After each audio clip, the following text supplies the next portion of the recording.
a traditional homeland of ancestors of Indigenous, Métis, and Inuit peoples. Sturgeon Public School Division is committed to respecting and honoring the traditional lands and working with our communities towards reconciliation. We welcome you to take part in the National Truth and Reconciliation Week in your communities from September 23rd to 27th.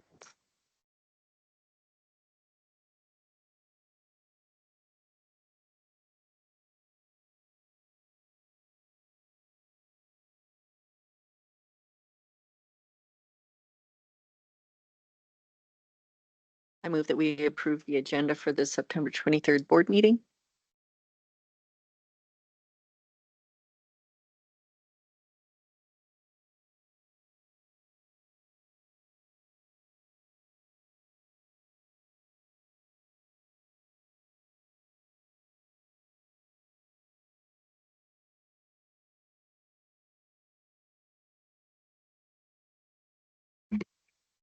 Sorry, everybody. I'm looking for approval of the minutes of the organizational meeting of August 28th, 2024. Trustee Briggs. I approve the minutes of the organizational meeting of August 28th, 2024. All in favor? Approved unanimously. And I'm asking for approval of the minutes of the regular board meeting of August 28th, 2024 at this time. Trustee Murray Elliott. I move to approve the minutes of the regular board meeting of August 28th, 2024. All in favor? Carried unanimously.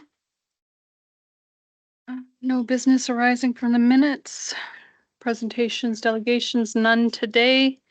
Action items, draft 2026-2027 school year calendar. Superintendent Warren. Thank you, Chair. Shauna Warren, Superintendent. I would like to turn this over to the Associate Superintendent of Human Resources. Good morning, Lisa Lacroix, Associate Superintendent of Human Resources. For your review, you will see review and approval. You'll see the 2026-2027 school year calendar package. This package does meet all of the legislative and administrative procedure requirements. Of note is the change to the May PD day from a Friday to the Tuesday for your discussion. A motion is required to approve this calendar in principle to allow administration to circulate the draft 2026-2027 school year calendar for feedback as outlined in AP 235, which will be brought to the principals, teacher board advisory committee, CUPE, school councils, and for employee review. Please note that this calendar is also subject to change based on the release of the diploma exam schedule. Administration is prepared for any questions. I have a question. Could you just, without going into hours of discussion about it, because I know that's how hard this is, but could you just give us an overview of what goes into creating the calendar every year? Yes. So for the calendar, we do have AP 235, the operational school year. So it does talk about all the legislative requirements for the hours of instruction, the dates that it has to be done, and the also the process to follow, which we outline there. And then we take into account the Labor Day, or all the statutory holidays that are also in there. So in the guide to education is the different hours. So 475 hours for early childhood. Grades 1 through 9 have 950 hours, and grades 10 to 12 have 1,000 hours. And we try to balance out the 2 semesters so that we ensure that the 10 to 12 gets their 500 per semester hours. Quite a process. So I just want to say thank you to the team that does this, because it is really complex. Yes, Trustee Buga. Thank you, Chair. I've just got a couple of questions. Just curious on the reasoning behind moving the May PD day to the Tuesday instead of the Friday, where that was historically our recognition day for long service staff members. And if that's going to have an effect on that in this calendar, as well as with the final day of classes being June 25th. I know that it does say that our school year is balanced. Is that where we have quite a gap between in April and May between PD days? Just curious if that was where that's coming from. And I assume that once this goes out for feedback with our administration and stuff, there may be some changes coming up. Do you foresee any challenges to that schedule? Yes, sorry, Lisa. So we did take into consideration the neighboring boards too for the May holiday. So I looked around to do a survey as to where that date for the PD in May was falling. Some don't have a PD at all surrounding that long weekend. Others have it on the Thursday and Friday. Some have it, Edmonton, actually, the big boards in Edmonton have it on the Tuesday. As you recall, we were going to get into some discussion as to what that looks like in regards to staff recognition. And so I know that sometimes we have staff who really want to get out early on that Friday. So we thought perhaps, it might be better on the Tuesday for them to have the full PD day and be able to go through and based on what the board's desire may be in regards to staff recognition. When we originally were talking about the calendar for the last day in June, it was spoken about that a lot of families would not want to just have to come back on a Monday and then be done for the summer. So we took that into consideration. And we also, tried to make sure that they balanced. I think part of the reason why we end up with a nice amount of days in second semester is because sometimes Easter falls right into a spring break. So then it allows us to have more operational days because we're not taking an additional weekend for that time. So we even with all of those changes, we are still very balanced out. Trustee Dwyer?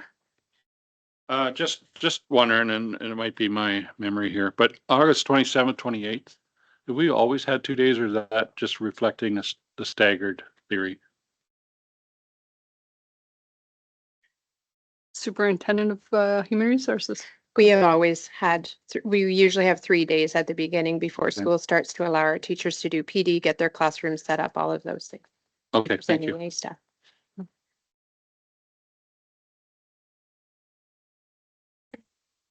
Broken record, I hate starting in August.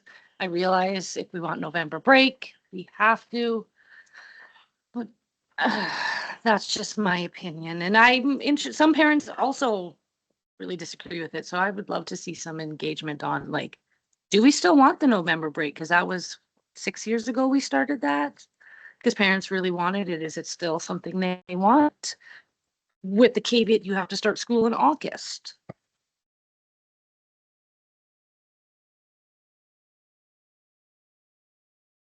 Superintendent Warren? Yes, so I would just like to remind the board, this is draft, and so now it does go out for feedback. And so this is where feedback will come back. So if those are specific questions that would be asked, if there's any other specific questions that the board would like that we actually attach to the calendar to be asking to our stakeholders, then those could be agreed on and sent out when we ask about the calendar. If it is the board, if there's a specific list of questions that the board would like. Okay, can I get a motion for the calendar to go to the public?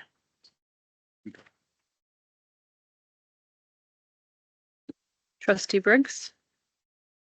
I move that the Board of Trustees approve in principle the draft 2026-2027 school year calendar as presented at the September 23rd, 2024 public board meeting, and further direct administration to circulate the draft 2026-2027 school year calendar for feedback as outlined in board policy.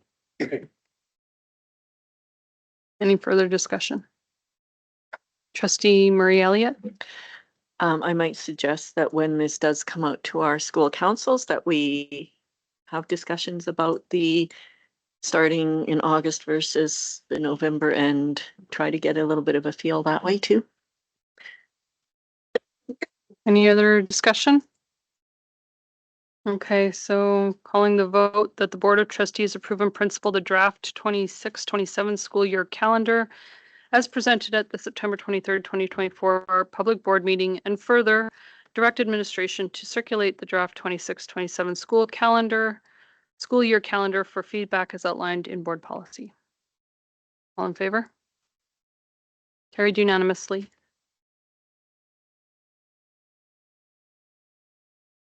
And 7.2, policy 235, board operations, appendix C, electoral wards, Superintendent Warren. Thank you, Chair. Shauna Warren, Superintendent. I will turn this over to the Associate Superintendent of Corporate Services. The policy committee met to review ward boundaries and update them in accordance with Minister Order 14/2023 and attach the proposed changes just to align with the ministerial order. This recommendation is brought forward from policy committee. Questions?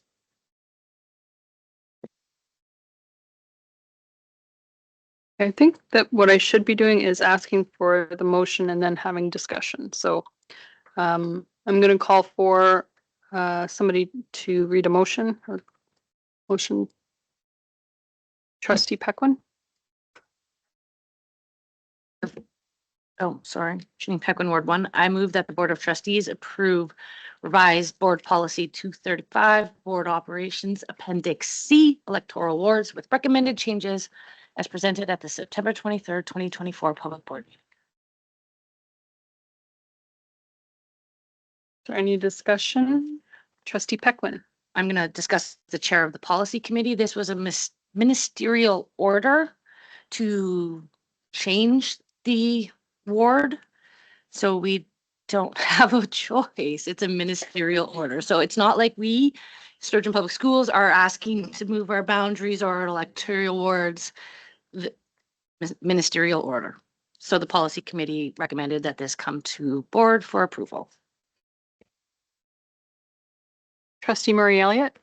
Trish Marie Elliott, Ward 4. And just for clarification, this has to do with the annexation of some of the land that was Sturgeon County that is now part of St. Albert. So it is now St. Albert school divisions. Okay, I think this is where I'm going to do a lot of reading and you guys are going to do a lot of listening and First. oh, sorry. Okay. Can we vote on the policy? Is there any further discussion? Trustee Dwyer?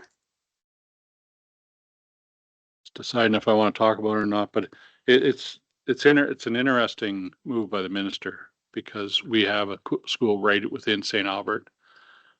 I'm just confused by what's happening here. I understand they annexed that land and those things. It's interesting. That's why I hesitated talking about it. I don't have a comment.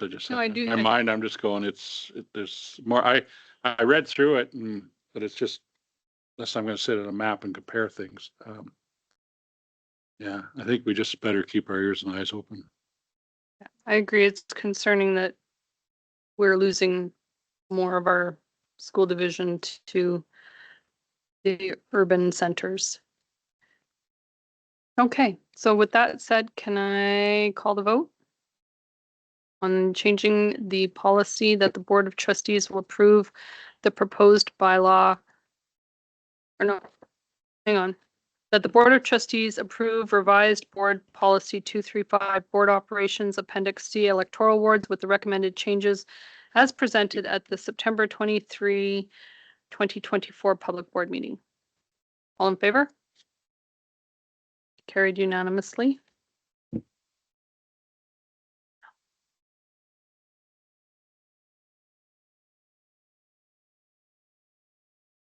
Okay, so Now you're going to hear this. Yeah. Superintendent Warren's going to start this off. So we're moving into our bylaws, and I will turn the electoral ward boundaries, and I will turn this over to the Associate Superintendent, Corporate Services. Thank you, Superintendent. So just in line with the minister order and the policy 235 that we just updated, we now have to do our bylaw amendment and change. So we will go through that. It is a bit of a lengthy process because the whole bylaw has to be read in the first reading. There has to be 3 separate readings. The third reading has to be approved to be done at this meeting and has to be unanimous. So the board chair will go through all of that. But I just wanted to set everybody up for that kind of scenario.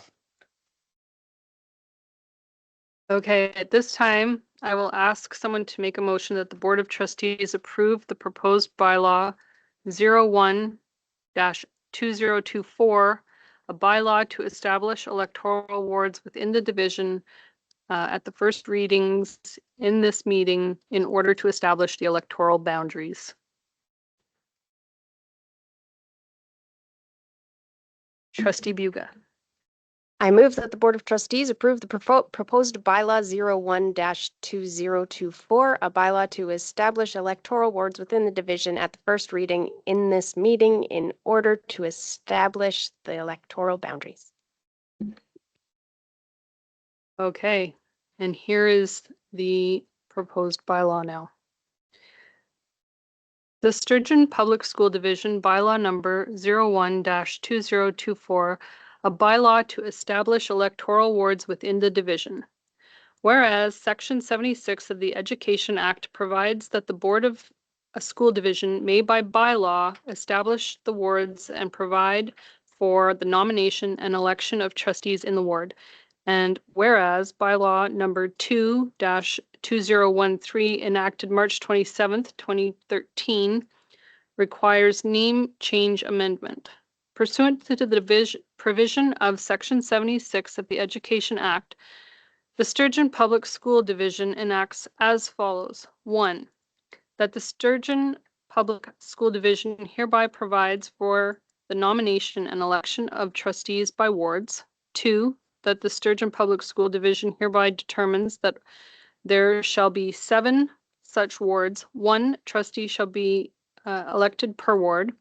3, that the Sturgeon Public School Division hereby determines that the boundaries of those proposed 7 wards shall be as specified on Schedule A, attached to and forming part of the bylaw 01-2024. And 4, that the bylaw 01-2024 of the Sturgeon Public School Division is a replacement bylaw to provide for the nomination and election of trustees by ward and determine the boundaries of the wards. As set out in Section 76-2 of the Education Act, the bylaw shall take effect on the date of the next general election for the board. Schedule A, electoral wards. Ward 1, Redwater, Coronado. In Township 55, Range 21, west of the 4th Meridian, those portions of Section 31 lying west of the east bank of the North Saskatchewan River. In Township 55, Range 22, west of the 4th Meridian, Section 27, 33, 34, 35 inclusive, those portions of Section 25, 26, and 36 lying west of the east bank of the North Saskatchewan River. Those portions of Section 22, 28, 29, and 32 lying north and east of the Sturgeon River. Those portions of Section 23 lying west of the east bank of the North Saskatchewan River and east of the Sturgeon River. In Township 56, Range 20, west of the 4th Meridian, those portions of Section 31 lying west of the east bank of the North Saskatchewan River. In Township 56, Range 21, west of the 4th Meridian, Sections 18, 19, 29, and 34 inclusive, those portions of Sections 6, 7, 8, 17, 20, 21, 26, 27, 28, 35, and 36 lying west of the east bank of the North Saskatchewan River. In Township 56, Range 22, west of the 4th Meridian, Sections 1 to 5, 8, and 36 inclusive, those portions of Sections 6 and 7 lying east of the Sturgeon River. In Township 56, Range 23, west of the 4th Meridian, Sections 25, 26, 35, and 36. Those portions of Section 13 lying east of the Sturgeon River. Those portions of Section 12 lying north and east of Sturgeon River. Those portions of Section 23 and 24 lying north of the Sturgeon River. In Township 57, Range 20, west of the 4th Meridian, Sections 7, 17, and 21. 17 to 21 and 27 to 35 inclusive, those portions of section 5, 6, 8, 9, 15, 16, 22, 23, 25, 26, and 36 lying west of the east bank of the North Saskatchewan River. In Township 57, Range 21, west of the 4th Meridian, section 1 to 36 inclusive. In Township 57, Range 22, west of the 4th Meridian, Sections 1 to 36 inclusive. In Township 57, Range 23, west of the 4th Meridian. Section 1 to 11 to 14, 23 to 26, 35, and 36 inclusive. Ward 2, Bonaccord, Legal. In Township 55, Range 23, west of the 4th Meridian, those portions of sections 30, 31, and 32, north and west of the Sturgeon River. In Township 56, Range 23, west of the 4th Meridian, sections 6 to 8, 16 to 22, 27 to 34 inclusive, those portions of section 5 lying north and west of the Sturgeon River, those portions of section 15 lying north and west of the corporate limit of the town of Gibbons.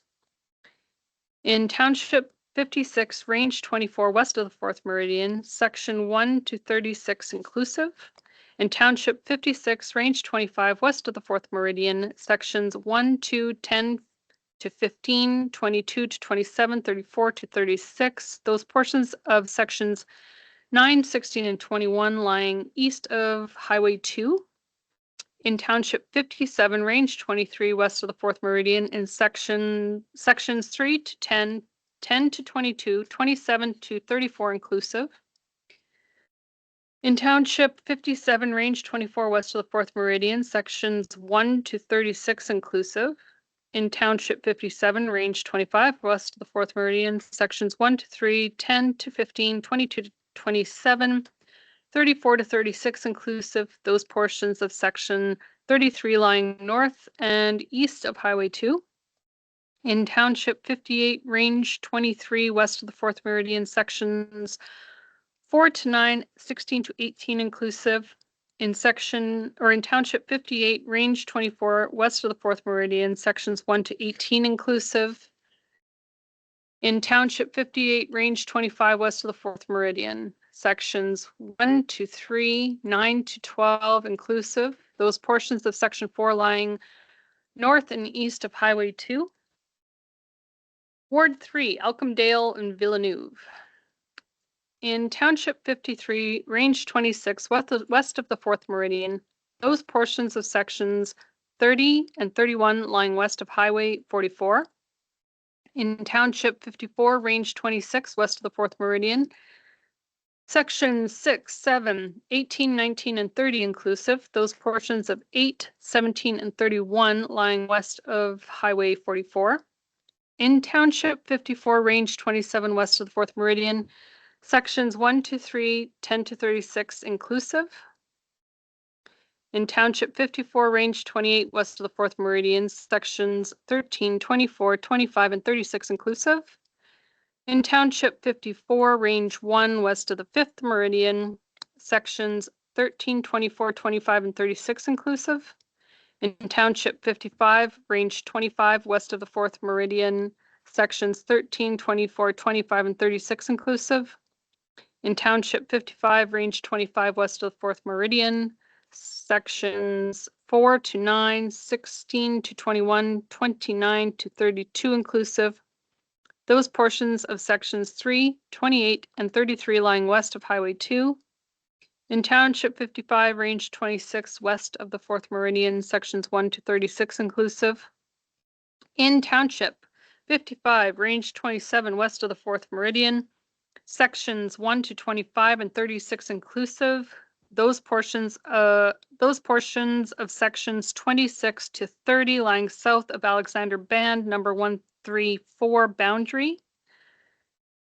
In Township 55, Range 1, west of the 5th meridian, sections 1, 12, 13, and 24 inclusive. Those portions of section 25 lying south of Alexander Band number 134 boundary. In Township 56, Range 25, west of the 4th meridian, sections 5 to 8, 17 to 20, 28 to 33 inclusive. Those portions of section 49, 16, 21 lying west of Highway 2. In Township 56, Range 26, west of the 4th meridian, section 1 to 36 inclusive. In Township 56, Range 27, west of the 4th meridian, sections 12, 13, and 19 to 36 inclusive. Those portions of section 1 lying east of the Alexander Band number 134 boundary. In Township 56, Range 1, west of the 5th meridian, section 23 to 26, 35, 36 inclusive. In Township 57, Range 25, west of the 4th meridian, sections 4 to 9, 16 to 29, 21, 29 to 32 inclusive. Those portions of section 28 and 33 lying west of Highway 2. In Township 57, Range 26, west of the 4th meridian, sections 1 to 15, 22 to 27, 35, and 36 inclusive. East half of sections 16, 21, 28, and 34. In Township 57, Range 27, west of the 4th meridian, sections 1 to 7 inclusive. Southwest quarter of section 8, south half of section 18. In Township 57, Range 1, west of the 5th meridian, section 1, 2, 11, and 12 inclusive. South half of section 16 and 14, no, 13 and 14. In Township 58, Range 25, west of the 4th meridian, section 5 and 6 inclusive. Those portions of section 4 lying west of Highway 2.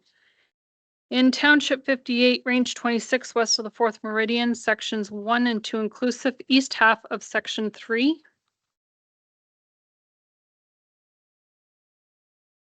Ward 4, Sturgeon Valley West, St. Albert.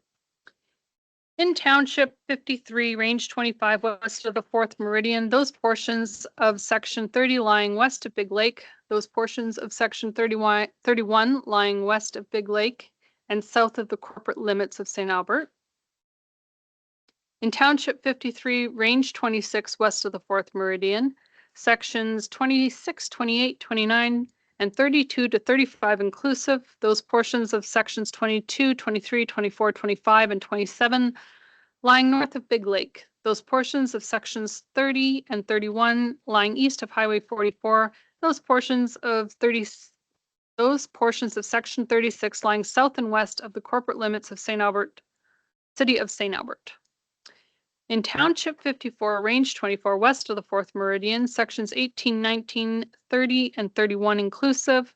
North half of section 7, that portion of north half of section 8 lying west of Highway 28. Those portions of section 17, 20, 29, 30, and 32 lying west of Highway 28. In Township 54, Range 25, west of the 4th meridian, sections 13, 23, 36 inclusive. Those portions of sections 11, 12, 14, 15, 19, 21, and 22 lying outside the corporate limits of St. Albert, City of St. Albert. In Township 54, Range 26, west of the 4th meridian, sections 2 to 5, 9 to 11, 14 to 16, 20 to 29, and 32 to 36 inclusive. Those portions of section 1, 12, and 13 lying outside the corporate limits of the City of St. Albert. Those portions of 8, 17, and 31 lying east of Highway 44. Ward 5, Morinville, Town of Morinville, all land within the corporate limit of the Town of Morinville. Ward 6, Cardiff Garrison.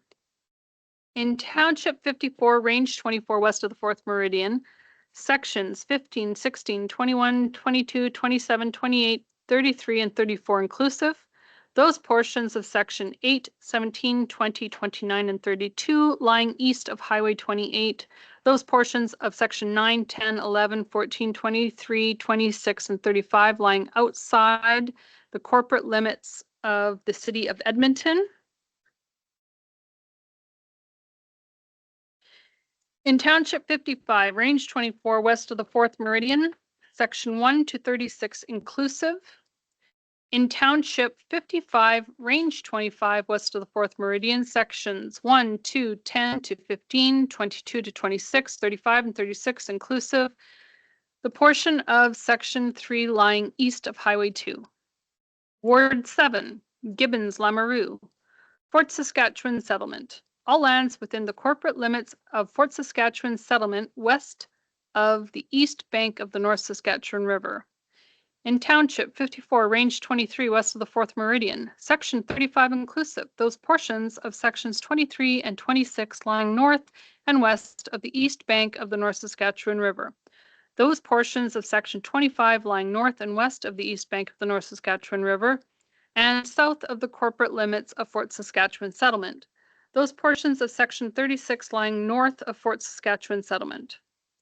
In Township 55, Range 22, west of the 4th Meridian, Sections 6, 7, 17 to 21, 30, and 31 inclusive, those portions of 5, 8, 9, and 16 lying north and west of the corporate limits of Fort Saskatchewan Settlement. Those portions of Section 22 lying south of the Sturgeon River and outside the corporate limits of the Fort Saskatchewan Settlement, those portions of Section 23 lying west of the east bank of the North Saskatchewan River, south of the Sturgeon River, and north of the corporate limit of the Fort Saskatchewan Settlement, those portions of Section 28, 29, and 32 lying south and west of the Sturgeon River. In Township 55, Range 23, west of the 4th Meridian, Sections 1 to 29, and 33 to 36 inclusive, those portions of 30, 31, and 32 lying south and east of the Sturgeon River. In Township 56, Range 22, west of the 4th Meridian, those portions of Sections 6 and 7 lying south and west of the Sturgeon River. In Township 56, Range 23, west of the 4th Meridian, Sections 1 to 4, 9 to 11, and 14 inclusive, those portions of Section 5 lying south and east of the Sturgeon River, those portions of Section 12, 13, 23, 24 lying south and west of the Sturgeon River, those portions of Section 15 lying within the corporate limits of the town of Gibbons. Town of Gibbons.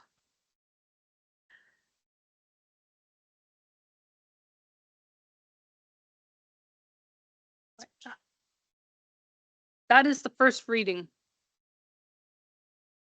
Do I call for somebody to say that?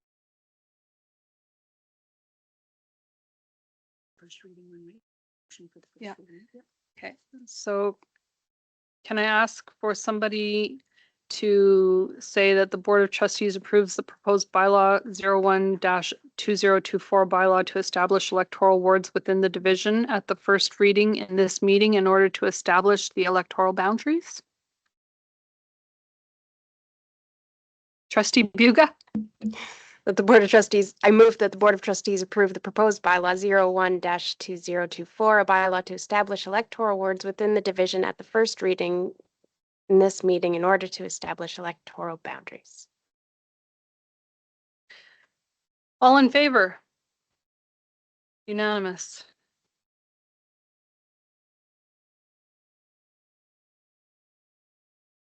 Trustee Buga? I move that the Board of Trustees approve proposed bylaw 01-2024 at the second reading in this meeting in order to establish the electoral boundaries. The Sturgeon Public School Division bylaw number 01-2024, a bylaw to establish electoral wards within the division.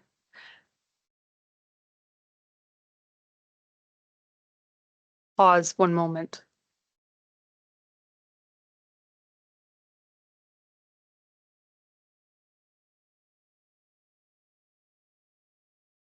Okay, I'm sorry, back up. This is the first time I'm changing a bylaw, so your grace is appreciated. I'm going to make a motion that the Board of Trustees approve proposed bylaw 01-2024 at the second readings in this meeting in order to establish the electoral boundaries, the Sturgeon Public School Division bylaw number 01-2024, a bylaw to establish electoral wards within the division. Trustee Buga? I'll move that the Board of Trustees approve proposed bylaw 01-2024 at the second readings in this meeting in order to establish the electoral boundaries. All in favor? Passed unanimously.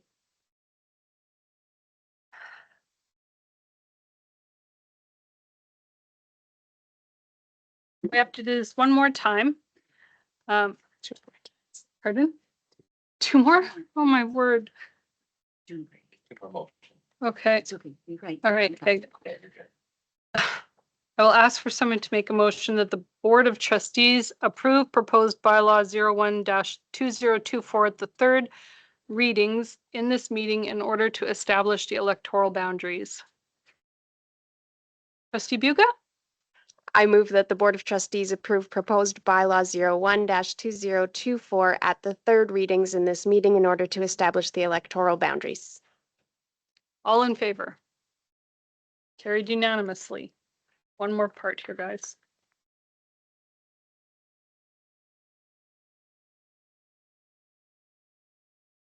I would like to ask for somebody to make a motion that the Board of Trustees approve bylaw 01-2024, a bylaw to establish electoral wards within the division in its third reading on this 23rd day of September 2024. The Sturgeon Public School Division bylaw number 01-2024, a bylaw to establish electoral wards within the division. Trustee Buga? I move that the Board of Trustees approve bylaw 01-2024, a bylaw to establish electoral wards within the division in its third reading on this 23rd day of September 2024. All in favor? Carried unanimously. Thank you.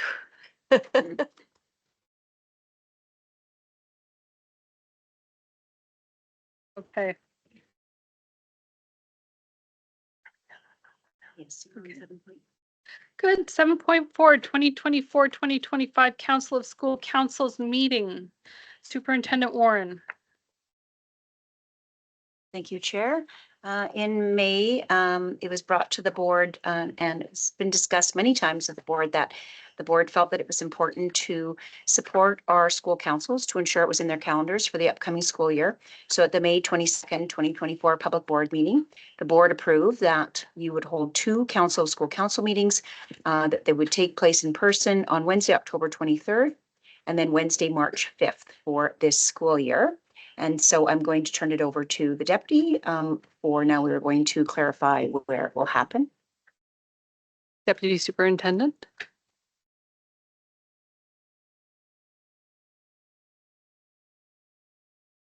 John Conrad, Deputy Superintendent. Thank you, Board Chair and Superintendent. I'm not sure how much more I'm adding to that, Superintendent, but we are seeking through approval or through motion approval of the format. As reminded, in May, we looked at the dates. So the dates are the same here that you would have seen in May. And the format we are suggesting follows a format we've established for a couple of years now, where the board would host the chair and vice chair from all our school councils and have meeting and conversation for a dinner. And then following later in the year that we would be in a school, and that in that school we wouldn't have a full meal, but we would still have refreshments together and then enter into the meaningful conversation that happens at Council of School Councils. So we are seeking approval through motion, and administration is prepared to take questions. Can I ask that somebody make the motion? Trustee Dwyer. That the Board of Trustees approve that the Council of School Councils meeting on Wednesday, October 23rd, 2024 take place at the Morinville Rendezvous Center with a meal to be served at 5:30 p.m. and the meetings on Wednesday, March 5th, 2025 take place at a Sturgeon Public School to be determined, with light refreshments and snacks to be served at 6:30 p.m. Thank you. Discussion. Trustee Pequin. So I know we said we checked with last year's parent councils. I know that they can change the dates and some of us haven't had our parent councils yet of when the meetings are held. So if this information could just be like, as a trustee tonight at my meeting, I'm going to say if they decide to change their meetings, like just an FYI, these are dates that are ahead. So just kind of for trustees to be aware, for those who haven't had parent councils yet, to bring this up if their parent councils are this week and they're talking about changing the dates and the formats. So not a question, just a comment. Any other discussion? I actually would really like to know from our like, aside from the motion, but at the first Council of School Councils, I'd really like to hear from them if they are finding enough value in the two that we have, or would they like to have more? But other than that, I like what we've got going on. Trustee Briggs. I think that's a really good point, Chair. I think our last Council of School Councils was great conversation, and it was a very lengthy conversation. So I see the value of adding one more in there. Anybody else have any comments? Trustee Dwyer? I agree, and but I still think we've got some work to, there's a lot that a parent council can have an effect on a school. And don't know if we're truly seeing that conversation yet. It becomes a lot of fundraising, even in their private conversations. So, okay, but I think we really need to work to start to help our parent councils understand what effect they can have on their school. I think there's a little bit of it there. I'm not saying there isn't, but I think that can be expanded because it does become a very fundraising type conversation. So what I'm hearing is maybe we try to align some advocacy work, Good, yep. possibly. Any other comments? All right, I'm calling a vote on the motion that the Board of Trustees approve that the Council of School Councils meeting on Wednesday, October 23rd, 2024 take place at the Morinville Rendezvous Center with a meal to be served at 5 p.m. and that the meeting on Wednesday, March 5th, 2025 take place at a Sturgeon Public School to be determined with light refreshments and snacks to be served at 6:30 p.m. All in favor? Carried unanimously. Thank you. Moving to 7.5, Policy 900, Student Conduct and Discipline. Superintendent Warren. Thank you, Chair. I will open and I will turn it over to the Chair of the Policy Committee for any further comments. This does require a motion. This is the board's policy. So just to remind the board that administration spent the summer updating all the administrative procedures in advance to set our schools up for success, and that a suggested governance statement was added to the policy, and then it did go to the policy committee. Would somebody like to make the motion? Trustee Pequin. Trustee Pequin, Ward 1, I move that the Board of Trustees approve revised Board Policy 900, Student Conduct and Discipline with recommended changes as presented at the September 23rd, 2024 Public Board meeting. And we are open for discussion. Trustee Pequin. As Chair of the Policy Committee, we just added a couple of governance statements in there to define personal communication devices and to make a comment about social media. That is not to say that this is the end of this policy. We all know the minister has put in this rule.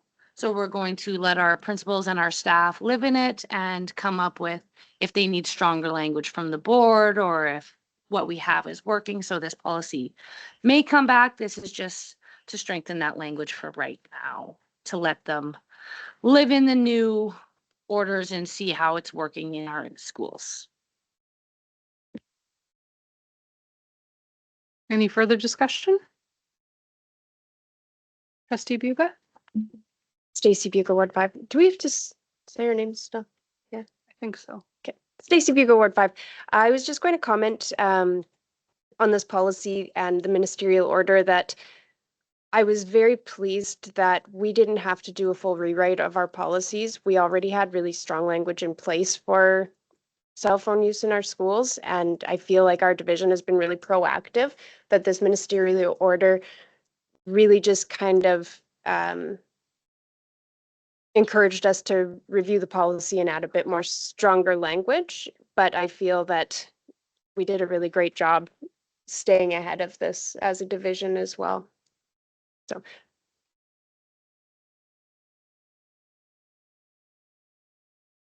Any further discussion? Okay. Then I would like to call a vote that the Board of Trustees approve revised Board Policy 900, Student Conduct and Discipline, with the recommended changes as presented at the September 23rd, 2024 Public Board meeting. All in favor? Carried unanimously.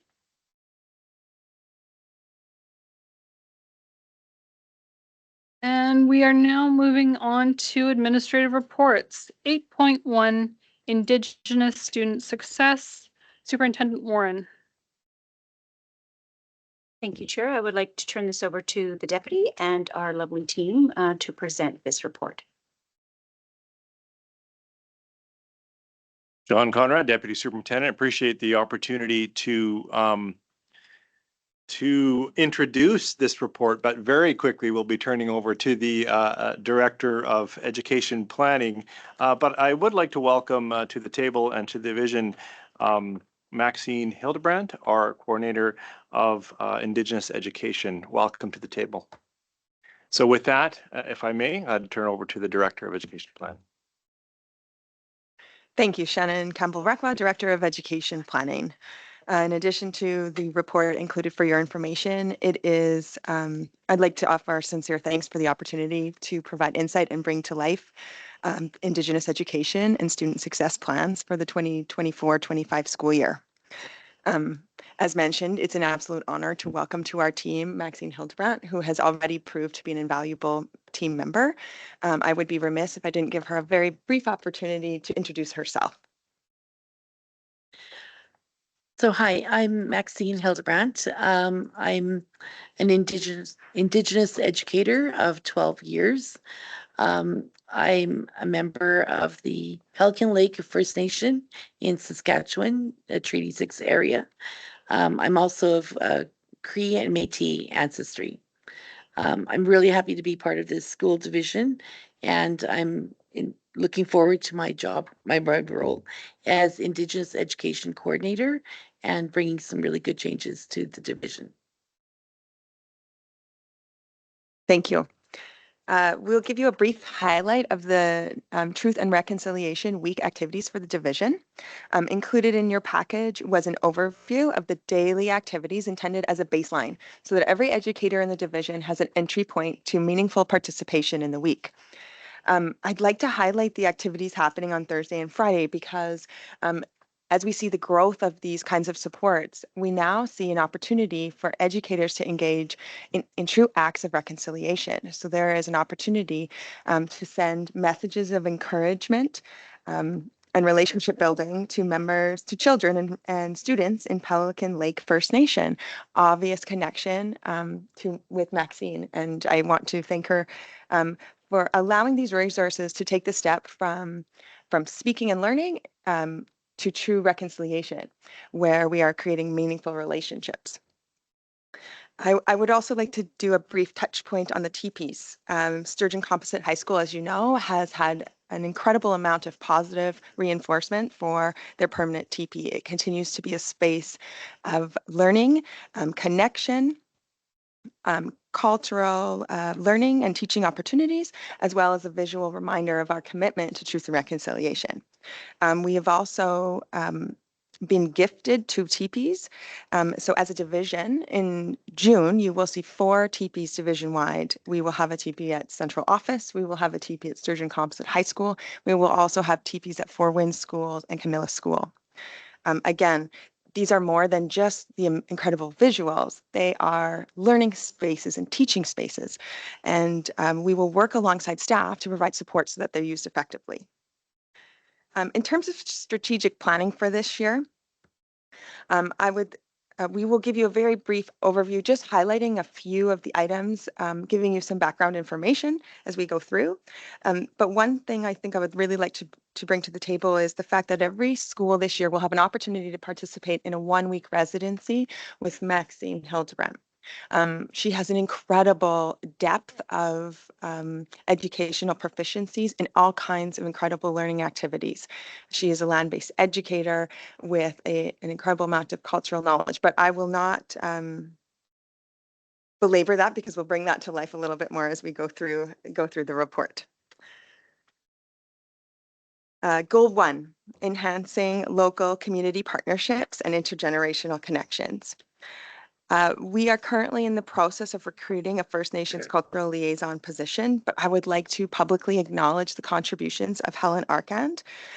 She has moved on due to personal reasons, but has left in really good relationship. She's committed to, thankfully committed to continuing as a friend and partner to the division, and has worked to create a list of connections, people from Alexander First Nation community who continue to be willing to work alongside us in providing culturally informed education. And her work does not go unnoticed, and the contributions she provided have been very profound. I'd also like to give Maxine the opportunity to talk about the way we're moving forward with connections. Okay, so within our schools themselves, we're looking for opportunities for our students to engage in cultural exchange partnerships so that we can build those relationships throughout the district. As well, we're looking at expanding into the relationship building with the Indigenous community, the Métis community, so that we could look at exploring partnerships with Métis locals in our area, as well as with the Métis Crossing people. And also we're looking at strengthening and continuing to work with Alexander First Nation, which is the Kipotukau Education Center, just to keep those relationships strong and to help our Indigenous students see themselves in the community. Goal 2 is strengthening community and family engagement. I wanted to bring to light a really exciting opportunity we have to work alongside the University of Calgary. Dr. Jennifer Marcades, who is a Métis scholar from the Workland School of Education, has approached our division about doing a research project that focuses on Indigenous student success. She's particularly interested in working with public school divisions who have solid, positive relationships with band-led education departments. So to just be in the conversation with this research project is a great honor to the division. Goal number 3, promoting Indigenous student academic success and graduation. An important thing that we realize is that it's important to give opportunities for our Indigenous youth to help pursue different pathways to future success.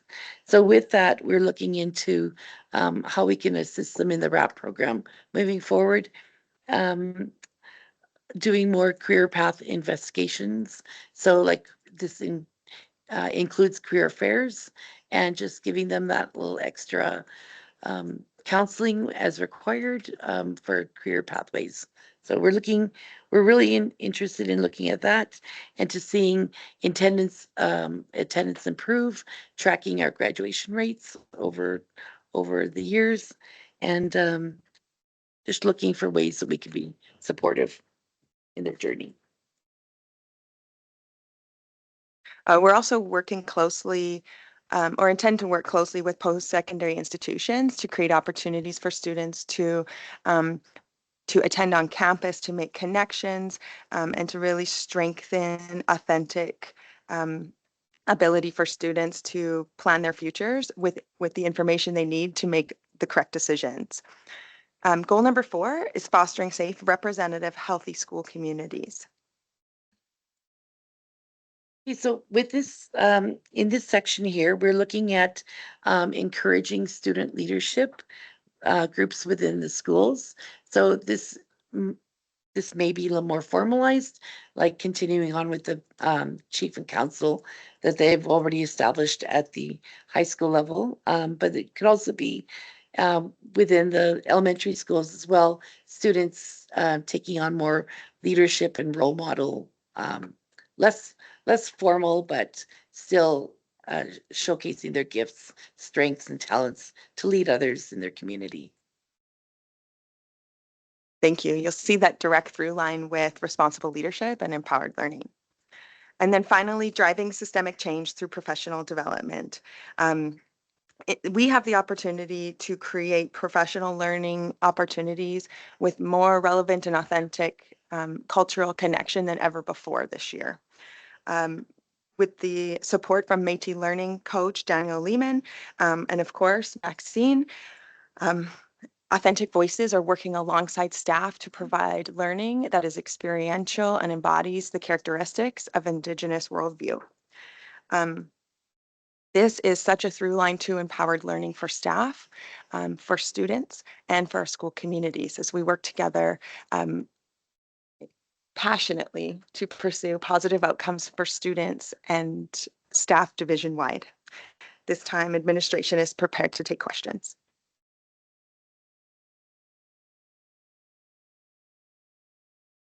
Trustee Buga? Stacy Beaver, Ward 5.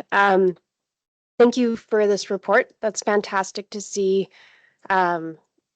Seeing our school division being recognized too as someone who has these strong relationships that I know that we've worked really hard to build. So that's fantastic. Thank you for sharing that with us. And I think with your goal number 5, simply by having the way that you have presented your report today, including links to some of your PD that you're doing at schools. I know our board chair and I were discussing how we had already watched some of the videos that were linked in there. And I think that's a fantastic opportunity for our public to learn alongside our students. When you present to us, it's not staying within this room, it is public.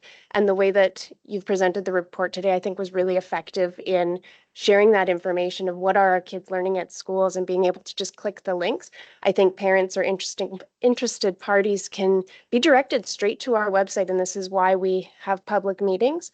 So I really appreciate that. And I think that goes beyond where your focus is to where our focus is really advocating outside of our division as well. So I appreciate the format that you've brought to us today too. Thank you. Anybody else? Well, I would like to say welcome to Sturgeon Public School Division, Maxine, and I look forward to your contributions through the school year. Maybe we can touch base at the end of the year and see how we did. Well, thank you so much.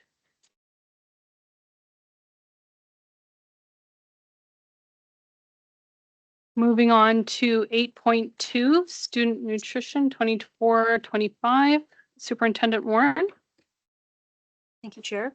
At the August 28th public board meeting, there was a motion made by the board for administration to provide additional information on nutritional plans.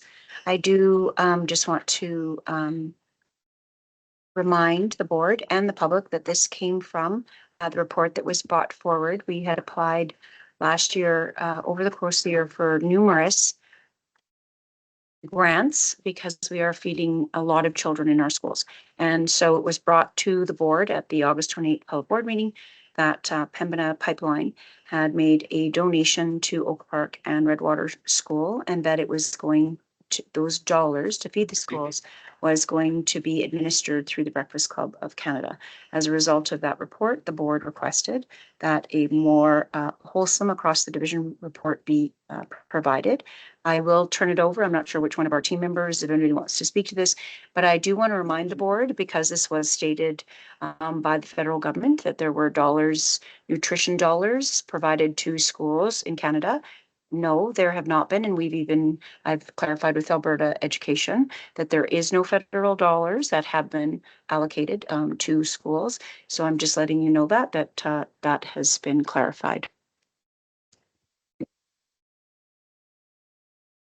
Any comments, questions? Or, sorry, turning it over to Associate Superintendent of Corporate Services. Associate Superintendent of Corporate Services, Sean Nicholson. Just to provide a little bit of a summary of the actual table itself.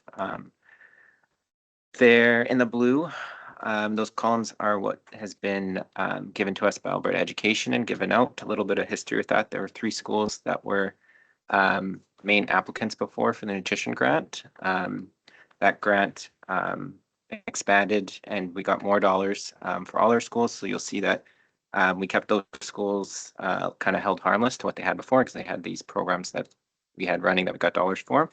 And then the other dollars were given out based on student count in the school. Everything in purple on that little chart is at the school level. Things the school council or the principal has gone to get grants for and what has been received. This does not include any physical donations if actual food is being donated or anything like that, or any appliances or paper, cutlery, that kind of stuff. This does not include that. That's basically a summary. If there's more detailed questions, our executive director here will be able to answer those, but yeah.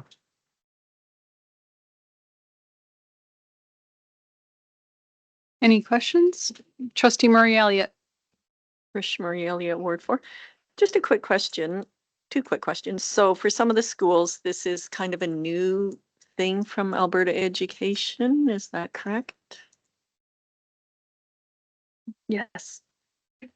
Yes, so in this last budgeting cycle, yeah, not every school prior last year received nutrition allocation from the government. The new shift we make with the additional dollars we get to make sure that all of our schools are getting a little bit at least. Trustee Murray Elliott, do you have a follow-up? Yeah, to that. So previously, I know some of the schools had their parent fundraising associations contributing dollars to nutrition on a fairly regular basis. I assume from what I see that that's not included in here anywhere. Is that correct? Yeah. Franco Maizano, Executive Director, Corporate Services. That is correct. We didn't include anything from Parent Council. We did put out a survey to the principals and asked who they applied for funding from. So Actually, Nemao's fundraising association contributed more, or almost $7,000. And I know that's ongoing at Nemeo. sorry, That's okay. that was one answer we got from principal. Trustee Briggs, do you still have a question? And then Trustee Dwyer? I love how it's all broken down here. I just want to stand corrected that there was actually, it started out with 2 schools in the division. It started out with Bonnecourt and Oker Park. And then they shared with Morinville Public because there was a need. I really like this. What does it look like in our schools? Is it always breakfast? Is it snacks? Is it lunches? Superintendent Warren? Thank you. I am actually going to go back and clarify just for the Alberta Education Grant. So our first 2 schools were Oker Park and Bax, who qualified for the breakfast program. And then in the subsequent year, Morinville Public was added to get the supplemental lunch program. So they were just in different years that they were allocated the dollars, but it was defined very clearly. As to how it runs in schools, we leave it very much up to the schools. Our principals there are on the ground. And so there is not one size fits all. And a lot of the schools, if you don't have dollars to have the staff to do that, a lot of it's run by parents, they're volunteering, but there is no one size fits all. And unless either Franco or Sean or John or somebody would like to add anything to that, we are not uniform across our schools as to how food is allocated or provided to students. Trustee Dwyer? Yeah, I just want to make a comment here. this is becoming a bigger need all the time and in our world today. So I'm really happy that there's some dedication to it. And it's something that I think we need to keep an eye on in the future and how we help in this process. Because I mean, ear to the ground in the community, it is becoming a big issue. And that's all I just want to say, that we really need to keep an eye and ear to the ground on this one. Trustee Buga? Thank you, Chair. I also really appreciate this report. We had an idea of that funding had been coming in, but it's really difficult to do our jobs as advocates when we're talking to MLAs and even at the federal level of what it looks like and the disparity within our schools, because I mean, you can see very clearly now that we have a difficult time trying to create equity across our division. Some have higher needs and are getting more funds, but we should really be able to understand how that looks to advocate. So I really appreciate this report coming forward from administration. I know that was an additional ask made by the board, but it is valuable. Thank you. I just want to finish by saying, like, I agree with Trustee Dwyer and Trustee Buga. Recently, I heard that houselessness in Edmonton is up 47% over last year, and affordability is an actual real crisis in our communities. And when you're getting kids coming into classrooms hungry, they are not prepared to learn. And so I feel very strongly that this is something we need to advocate for at the provincial level, actually at any level, all levels of government and within our communities. So I know, yes, it was a big ask, and thank you for pulling the information together for us so that we have numbers to support our advocacy work. Thanks. If there's no further comments, we'll move on to 8.3, communications. Superintendent Warren. Thank you, Chair. I will turn this over to the deputy. So this is both the annual plan review from last year, 23-24, and the communications plan for this year. Thank you, Superintendent and Board Chair John Conrad, Deputy Superintendent.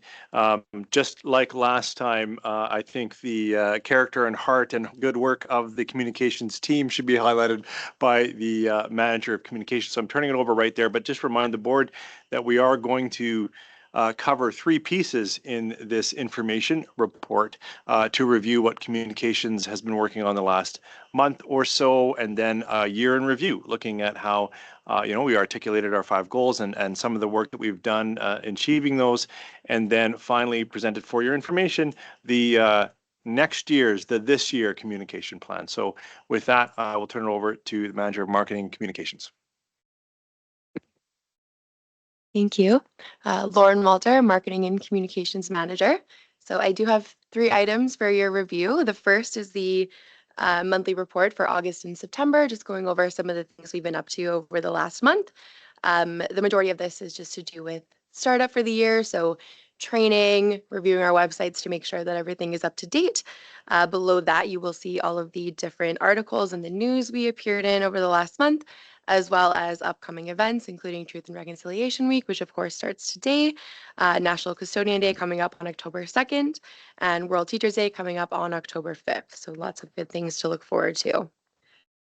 So we'll start with the year in review, just to go over some of the things that have went our way over the last year.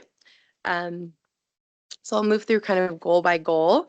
The first goal for us was website enhancement. So that looked 2 different ways. One was the division website, and the other was each individual school website. So I'm happy to report that we were able to successfully update both the division website and all of the school websites to accurately reflect school info, operations, and program info. We implemented some standardization as well across program pages that are the same or very similar over our different schools. So things like transportation information, kindergarten and pre-K, standardizing those just to ensure that we can also support our schools and updating those on a regular basis and take some things off of their plate.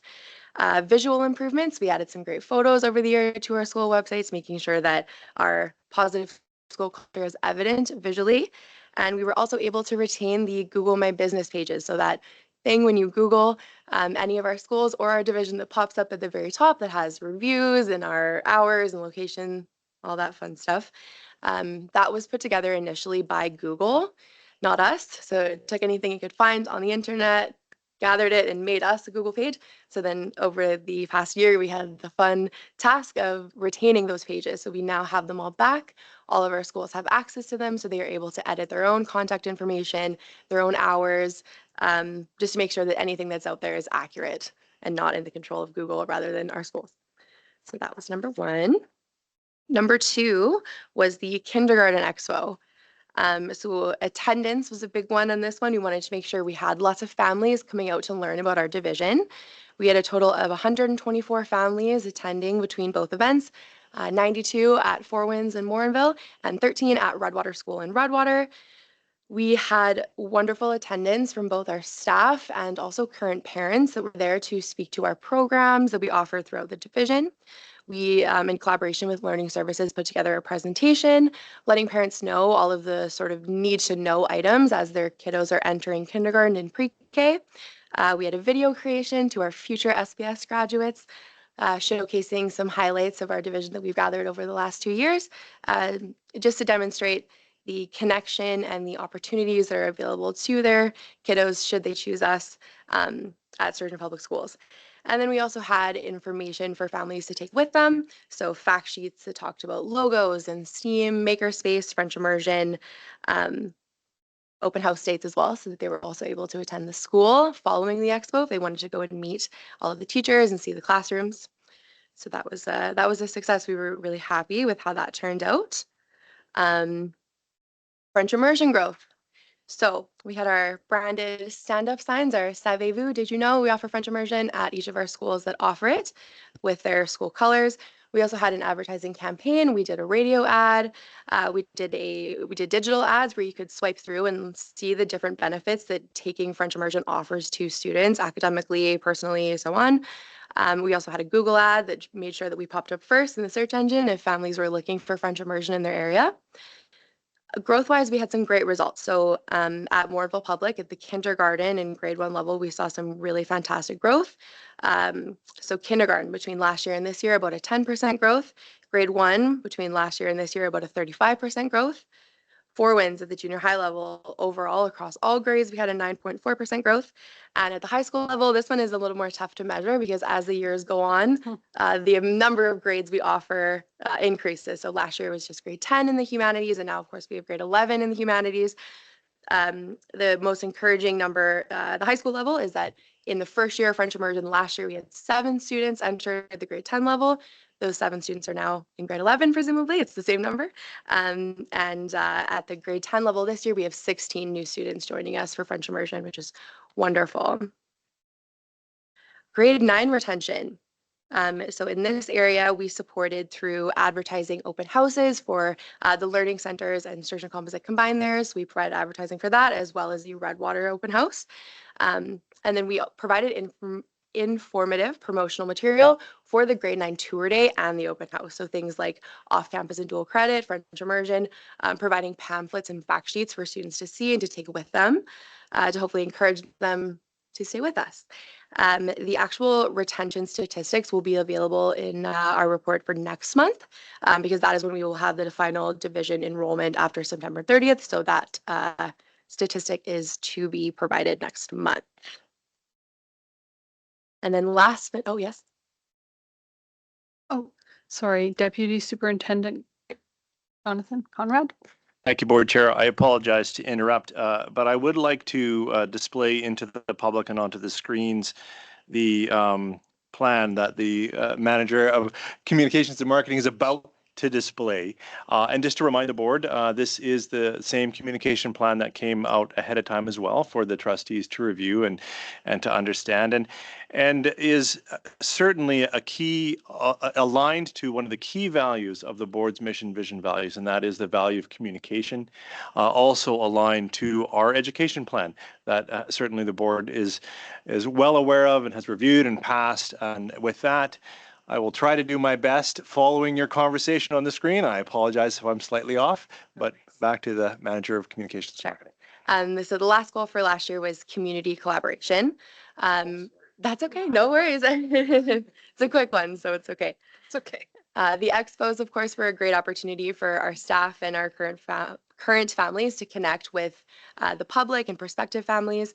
But we also put together our event calendar, which is really exciting. So over the last year, we connected with all of the towns as well as the county to ask for events that our schools can attend to connect with the public. So we put that list together and we sent it out in August of this year. And over the last couple of weeks, we've already had some great attendance at the Bonaccord, Gibbons, and Legal community events. And for those events over the past year, and we will continue to do so this year, we also provided Sturgeon Public swag and school fact sheets for families to take with them. So with that, we will move into the communications plan for the upcoming year. That's okay, no worries. Okay. So the overarching theme for this year is showcasing our expertise. In accordance with our mission, vision, and values, we really want to show off our excellence, in teaching. So in the conversations that we've had with admin and other members of our staff, we've noticed that there is a demand and a need to showcase the work that we are doing in our classrooms to educate students. So our content this year, we're hoping to really show off the teaching practices and the educational techniques that we are using to prepare Sturgeon Public School students to be successful in the global community. So below you can see the purpose of this plan, which kind of just outlines what I've iterated, showcasing the knowledge of our staff, providing a behind-the-scenes look at the excellence within the division, highlighting innovative teaching methods and programs, and also building a feeling of transparency and trust within our school community. We feel that the more we can show off what actually goes on in the classroom and allow parents to see the day-to-day activities, the more that it demonstrates just how talented and passionate our staff are and what a great job that we are doing as a division. So the first goal aligns very nicely with that. So highlighting staff expertise and excellence. So this we're hoping is going to look two ways. Number one, we really want to give voice directly to our staff. So asking them questions that showcase their knowledge and their expertise, putting that into video content for the public to see. The other aspect of that is going to be us as well as our school staff that manage our social media, being in classrooms and capturing the day-to-day activities and putting that also into video content for people to see. The way that we're hoping to measure the success of this is through engagement as well as increased followers. So you'll see below under measures, we're hoping to increase social media followers by about 15% across platforms and achieve about a 10% increase in interactions and engagement. So things like comments and shares and likes. Goal number two is consistency in communication and messaging. So as a school division, because we are so multifaceted, operationally, we have a lot of different platforms that we use. And each school community is different. We have some school communities that really enjoy social media, and that's where they turn for their information. Some school communities like to go to the website or the newsletter. And so our goal for this year is to ensure that our schools are putting information across as many platforms as possible. So regardless of where a parent or a stakeholder is looking for that information, they can find it. And so the way that we're hoping to measure that is looking at key events over the year. So something like, for example, signing up for parent-teacher interviews, being able to look at a school and say, is it on their website? Was it in their newsletter for the month? Did they put it out on social media? Again, just to make sure that people can find it regardless of where they feel most comfortable looking for it. Number three is building staff capacity. So it's really important for us to continue to be in schools, providing training, being at the disposal of our staff to take phone calls, answer emails if they ever need assistance in operating our newsletter platform, our website, or their social media. And also to collaborate with our admin teams because ultimately they are boots on the ground. They know their school community best. And when we're coming up with our marketing goals, we really want to hear from them and come up with those goals together. So the measure for that is by the end of this month, we're just about done. We have a couple more this week, but we will have met with every school, with their admin team and with the folks in their building that support with their outward facing communication to outline what their goals are. So what do they want to showcase? What do they think is missing potentially from the narrative of what families are seeing? And then throughout the year, we will be, as a department, making rotational visits to each school every week. So it amounts to about 5 visits per school per year, where we are there for the whole day to support them in any area they might need. So creating content on their behalf to share, if they're busy or they haven't gotten to it, or just to have as additional content, helping them with website updates or anything that they might possibly need throughout the year, just to make sure that everything is operating efficiently. Goal number 4 is improving broad public perception. So this is something that's evident in all of our goals, and obviously it's always something that we want to do, is make sure that the public is seeing all the great things we have going on. The primary focus on this front for this year is the Google reviews.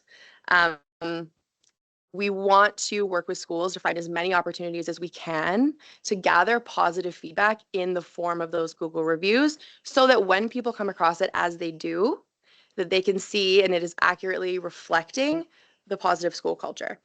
So our measure on that is we would like to have a minimum of 10 positive Google reviews by the end of June of 2025 per school. And then goal number 5 is to improve division-wide communication. So we have reintroduced the monthly division newsletter. The September edition came out at the beginning of this month. We want to, on a monthly basis, also check in with our departments here at CO just to see if there's anything they would also like communicated to the public, just to make sure that that division, newsletter, is comprehensive and really shows everything that we have going on. And our measure for that is hopefully to achieve about a 40% readership rate per month. And then the last part, if you scroll down here, is just the analytics. So some of our goals involve measuring growth in terms of followers, in terms of engagement. And so this is just a starting point for our department and for you as well, if you'd like to take a look, that shows over the past year how we did in terms of followers, in terms of page visits, in terms of interaction, so that at the end of this year, we can look and see, did we meet our goals for this year? So it's just a baseline for myself and for everyone else that contributes to this plan. Yeah, and administration is prepared to take any questions. Thank you. Trustee Murray Elliott. Trish Marie Elliott, Ward 4, and I just want to say thank you for the wonderful presentation. I love the communication plan. It's very colorful and professionally done, and I think it reflects the work of your team. So good job on that. I do have a question. I'm probably the only one in the room that doesn't know the answer to this, but can someone just really quickly explain the difference between reach and visits and follows on Facebook? What does that mean? Yes, please explain Okay, that. that's a good question. There's nothing wrong with that question. So follows is how many people actually follow and have clicked follow this page so that they see in their own newsfeed whenever our posts come up. Reach is how many people that post found. So the algorithm will show our posts to whoever they think will like it. Okay, so if someone sees it on their feed, that registers as a reach. So it reached someone, so they don't have to be following us. And then visits is when someone actually clicks on our profile, even if they don't end up following us, whatever, but they actually click on our profile and they scroll through our content and just look at it. If that makes sense. So those are the 3. Mm-hmm. Trustee Briggs. Thank you for your presentation. Just a question. What do you think attributes to our visits spiking in November and February? Like, do we know? Because they spike. Yes, If you don't have an answer, that's fine. But no, that's okay. I'm just wondering. Yeah.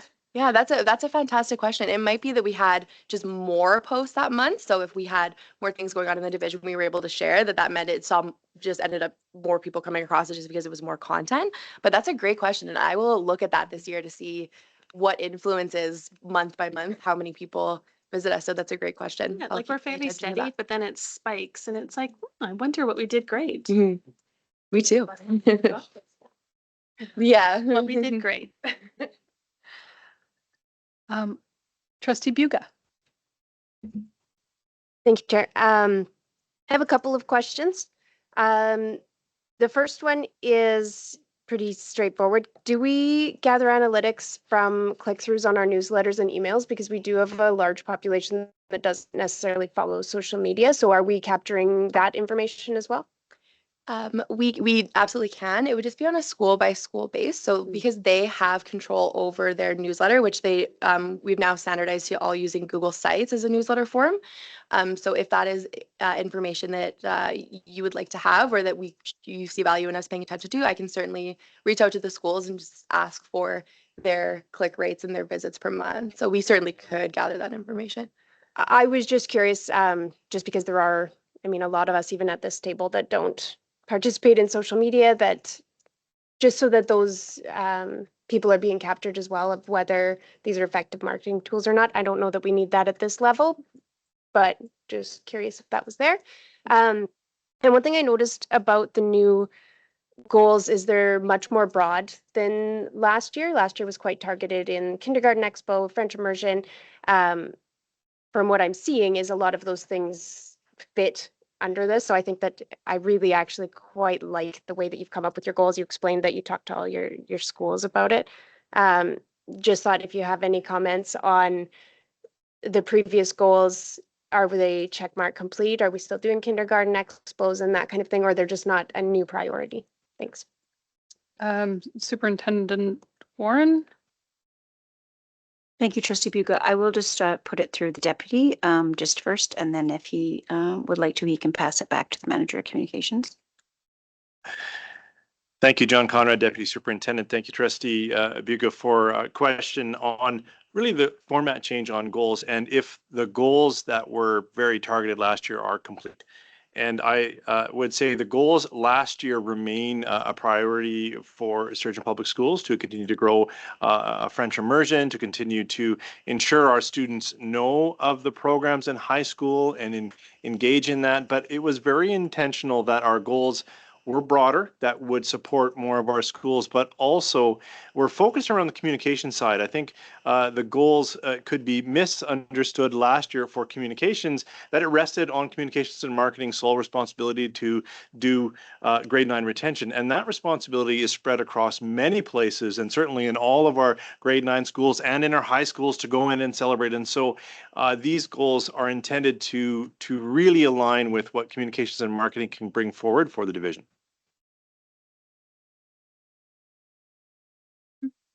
Oh, yes, of course. Trustee Buga. Sorry, I had a list going. I was just going to mention that I'm hoping that along as we create our strategic plan at the board level coming into an election year, that administration might be able to work with the marketing team to support some of our strategic plan as far as the value of trustees within our division specifically. I feel like it would fit nicely under some of the goals as well, just to make sure that we're a whole team from the very top to, you know, every staff member and student in our schools. So just as we move forward with our strategic plan as a board, to keep that in mind for administration. Thank you. Superintendent Warren? Thank you, Trustee Buga, and that's a very good point. So as a board, I think you've been doing a lot of work on your strategic plan and looking at your advocacy plan, and you're going to be digging into it. And the focus shifting to align, you know, we want a common vision as an entire team from the board, from the top all the way through. And I think focusing on the 3 education plans and looking at this, that as a board, if there is one forward-facing item or forward-facing items that you would like, that you provide that direction through me as superintendent, if it is the will of the board, and then for sure that we will be working with communication to put that forward-facing on behalf of the board. Thank you. I just have a question and a comment. One, and I'm really sorry if I didn't read this somewhere else, but what is Canva for education? Good question. So so Canva, it's very smart the way they do it. They will allow you to use some features for free, but not all features for free. But they do have an option now where if you register and provide them the information to verify that you are a educational organization, you're a school division, you're a school district in the States, that you can access those pro features for free. So that's all it is just allowing some of the more advanced Canva features to be available to our staff without having to pay for it. Okay, that was the question. The comment is, over the past year, I hear and see more about Sturgeon School Division than I have ever before. I see billboards. I heard a radio ad highlighting Sturgeon Public School divisions. And I just want to say that it brought a great deal of pride to me to hear those things publicly and see those things, see those billboards and posters and brochures. So I think that if it makes me feel proud and happy, I can't imagine the impact it has on the kids who go to those schools, who get to hear, you know, their school mentioned here or there, or see a billboard with, you know, students that may be ours, maybe not. So I just wanted to say thank you. This has been something I've been passionate about since I joined the board, screaming, shouting, yelling our successes. And I feel that you are actually bringing that to life. So just want to say thank you. And if we have no further questions or comments, let's move on to 8.4, Superintendent's Discretionary Fund 24-25. Superintendent Warren. Thank you, Chair. As provided every month, here is the Superintendent Discretionary Fund breakdown. So again, after the budget is passed in May, that there is a certain amount of dollars that have been set aside in the discretionary fund to support staffing and non-staffing emergent priorities that arrive after the budget is passed. So the update from August 21st to September 16th, the following additional staffing, FTE and resources have been allocated. 0.5 EA at Legal Public School, a corrected office staff allocation for an AA at Sturgeon Heights, and additional teacher FTE at Sturgeon Heights to cover a partial leave, 1.0 EA at Mayo School to support additional needs, and tuition and transportation costs to cover a brand new Sturgeon Public Schools resident student who just moved into the division who requires specialized supports.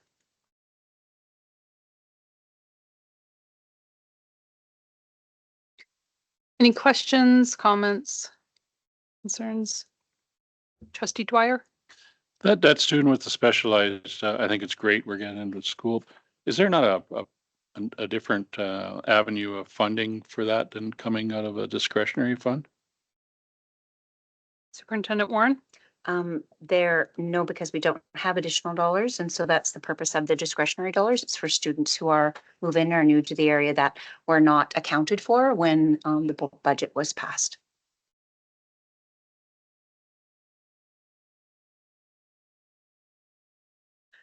Any other questions, concerns? Trustee Buga? Trustee Buga, Ward 5.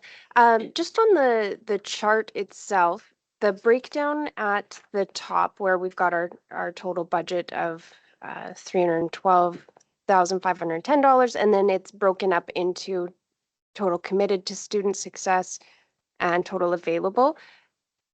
I think I'm just missing what that breakdown comes from, if you don't mind explaining. Superintendent Warren? Oh, Associate Superintendent of Corporate Services? Thank you, Superintendent Board Chair. Yeah, so I actually just made that comment, so we'll be just rectifying that, but it's actually the 109 plus the 50,000. There just needs to be another total that totals the bottom table to the top table. Yeah. Any other questions, concerns, comments? All right, seeing none, we will move forward to superintendent report. Superintendent Warren? Thank you, Chair. My report, as provided monthly, is provided as information. I would like to provide a clarification statement that under building effective relationships, that we were trying to engage our families with students in specialized programming, and that we had planned to have an evening engagement with parents, but sadly, we did not get a great uptake on parents. So that meeting has been canceled, and we will try again in the near future to see if we can get more parents.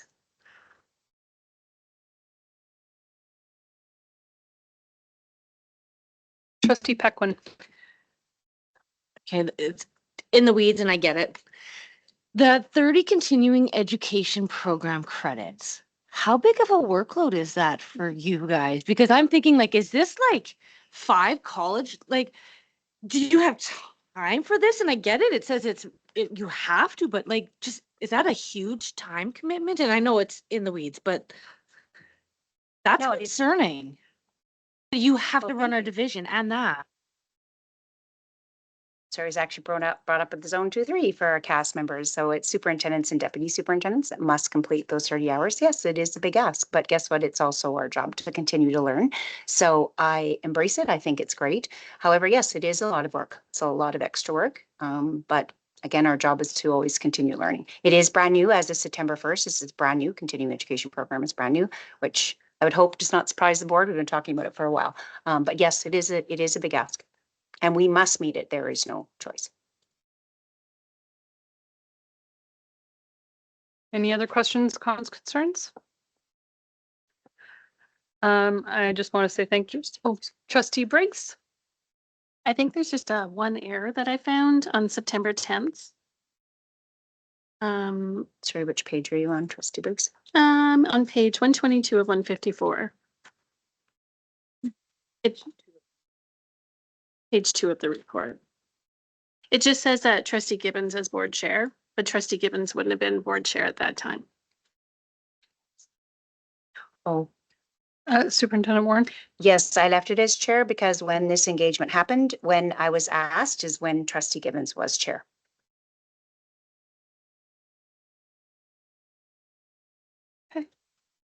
All right, thank you for your report. We will now be moving on to 8.6, Administrative Procedure 305, Sturgeon Public Schools Emergency Preparedness Response Plan. Superintendent Warren.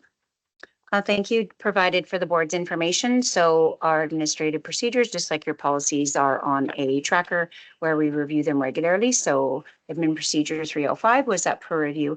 There were very minor amendments that were made, and I'm not sure if the Associate Superintendent of Human Resources would like to add anything to this, but just minor changes to the AP. And so it's just brought forward as information. No. Any questions, comments, concerns regarding AP 305, SPS Emergency Preparedness Response Plan? Seeing none, we will be moving into reports from trustees and standing committees. As soon as I get there.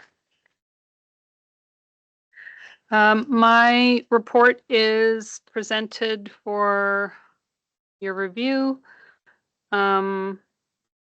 I would like to comment just publicly that myself, Trustee Briggs and Trustee Murray Elliott attended the St. Albert Chamber of Commerce Mayor's Address.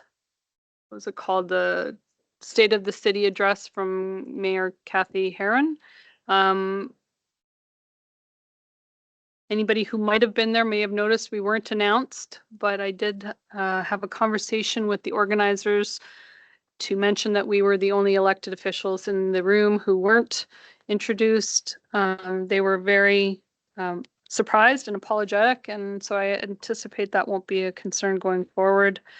The only other thing is it was just changed today, but the ASBA board chair meeting, Superintendent Warren and I were going to attend in person, but have opted to attend virtually instead.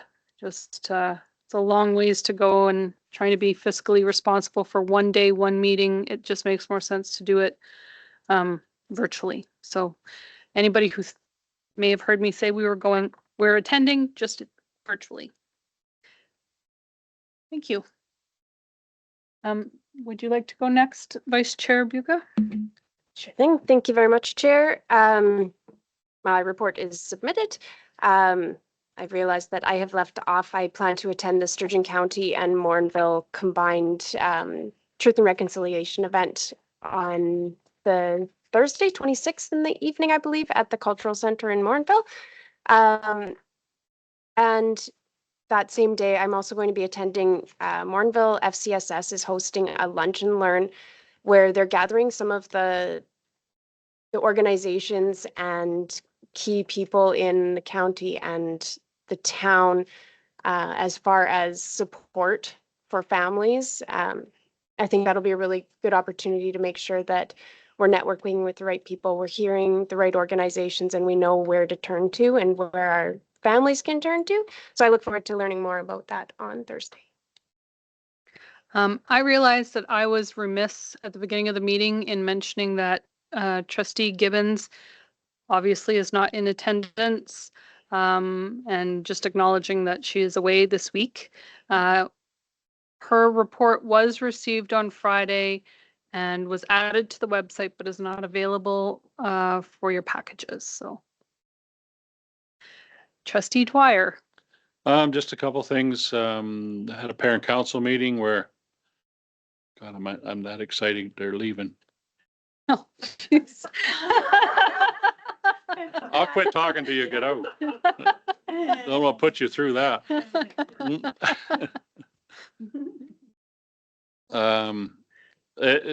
Anyway, parent council, all positions were open actually, and they all got filled except for vice chair. And I think the only reason for that is the chair scared everybody, said the vice chair is the next chair. So let everybody put everybody's hand down. So anyways, that'll get filled right away. We did have an incident at one of our school, at the Morinville Hutterite Colony, had a big fire in their kitchen and a few other buildings, and that affected our kids as a whole and some of the memories and stuff of that building. And their community and their community are responding very well to getting that back in order. And we had a Terry Fox run at school, which I could not attend because we had a meeting here, but it went very well from everybody I talked to, and everybody enjoyed it. And we just have a few other issues, transportation, some stuff there that administration's looking after, and that's my report. Thank you. Trustee Pequin. My report is now submitted, but it was not submitted in time to make it into the package, so I apologize for that. My highlight of the month, I went on a bus from Oker Park to Redwater School, and we walked back to Oker Park for the Terry Fox run. And me and the vice principal walked with just a super great little kiddo who chatted our ear off and told us stories the whole way. And it was great to just get outside, and oh, he was just precious to the whole walk. It was great. So that's my highlight of the month. Trustee Briggs.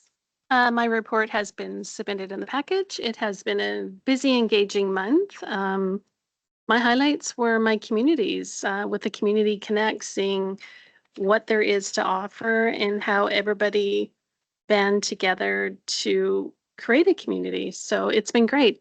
I did have 2 visits in Bonaccord School and Lillian Schick School, and all my parent council meetings are this week. So it'll be great. Trustee Marie Elliott. Trish Marie Elliott, Ward 4. Way back in August, seems like ages ago, I attended the Welcome Back evening at Sturgeon Heights, and everyone was so excited to be back in the school, and it was so nice to see everyone again, the teachers. The new principal was meeting parents and students, so it was a great event. I also enjoyed the ASBA AI presentation, which presented some information which helped clarify what AI is, and also presented what some of the challenges are going to be going forward. So that was quite informative.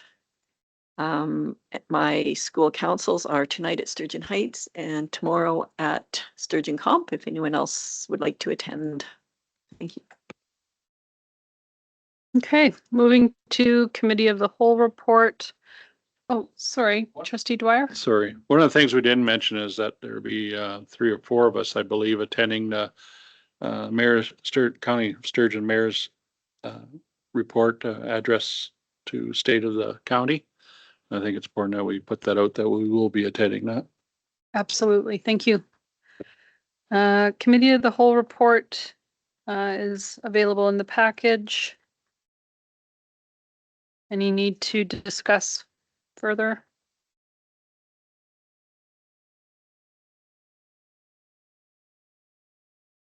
Okay. Policy Committee report. It's in the package. It was kind of discussed at our policy committee that we're going to change the format of our policies this year. That's kind of why we have a policy committee as its own ad hoc committee this year. So there will be a significant amount of work to go in, and so we've looked at our first 3 policies, 2 of which came forward today, and our next meeting will be scheduled shortly. Questions, comments, concerns? Seeing none, we'll move to reports from special committee task groups. 10.1, the Alberta School Boards Association representative. Trustee Buga.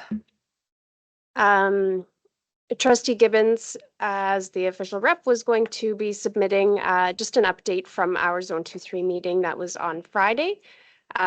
Just most of it, because it's a working meeting, can be shared in camera, not so much in public, but just to let the trustees know there's going to be a full revamp of their website. I don't know if everybody's done all of the modules that are available in, they call it currently the Learning Center. It's going to now be called Learn ASBA. As of October 1st, the new website will be available. They do have a fantastic handbook. I believe our superintendent shared a link to it, pieces of it recently. There's lots of great information on there. That'll be up and should be active for October 1st. So keep an eye out for that. Great learning opportunities. They're focused very much on making sure that there is more resources and PD available for trustees. So, and found in one place. If you've ever tried to navigate and tried to find some of the speakers' corner sessions, those kinds of things have been a bit tricky. They're all going to be the plan is they're all going to be very easy to access. I can't speak for it because I was not involved in the process, but we're hoping. So keep an eye out for some great new PD sessions coming up too from ASBA. Yes, I'm wondering if Trustee Pequin is suffering from withdrawal yet. No, no, I am not. All right, 10.2, Public School Boards Association of Alberta representative. Trustee Murray Elliott. I will give this last report and then we will be turning it over. As we know, our new PSBAA rep is Cindy, and she will be providing the report for the next meeting. This one of mine has been submitted, so should be included in your package. Again, Tasha attended the summer PSBC in Grand Prairie and has given us a bit of discussion on that. So I invite her to say a few words or answer any questions at the end of this. The fall general meeting is scheduled for October 16th to 18th, and hopefully everybody is registered for that who's planning on attending. The next PSBC is scheduled for November 15th and 16th. And Cindy and I will be attending that. A reminder to ask for student land acknowledgements for future PSBAA meetings, and a couple of action items for our COW, a discussion of any contribution for the Lois Hole Foundation, and also the forwarding of information that gets presented to the rep from PSBAA and how we want to handle that. So any comments from Tasha or questions? Trustee Buga. Thank you, Chair, and thank you for your report, Trish. Can I ask that administration include the request for land acknowledgements to our trustee talks so that we can, or speaking notes for our school councils? I know that at some of my schools, they use student land acknowledgements to open our meetings for school council. So that would be fantastic if I can be reminded to get the authorization to share that into a public forum. Thank you. Thank you. I was just going to say the exact same thing, so took the words out of my mouth. Anybody else have any questions, comments for Trustee Murray Elliott? All right, Rotary report. Trustee Dwyer. Thank you, Chair. The one thing I'd like to report on is that we had a presentation at Rotary meeting on 2 ladies that are involved in educating students and whoever in public speaking and communication techniques. And we haven't, as everybody knows, we have the Interact Club, Rotary Interact Club at Sturgeon Community High School. And we're going to sponsor those ladies to work with them on public speaking and communication techniques. So it all hasn't been worked out yet, but that's what one of the plans is. So that's one of the new things towards our school. No. Thank you, trustee Dwyer. Any comments, questions? Okay. Chamber of Commerce meetings. I think that we touched on those other than state of the city in St. Albert and state of the county addresses. Any other conversation around that? Trustee Buga? Stacy Buga, Ward 5. I was not able to attend the last chamber lunch as we were here. I hope to attend the next Morinville one. Just as an aside, I was invited as a business member to participate in the municipal plan development that town of Morinville is undergoing right now. So it'll be interesting to sit at that table and see where the priorities of Morinville are headed as well. Okay, thank you. Any unfinished business?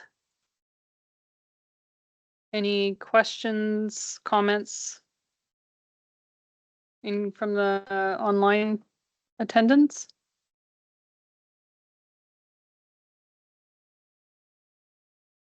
None noted.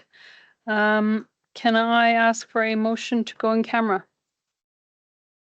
Trustee Pequin, I move that we go in camera. all in favor? Thank you, unanimous.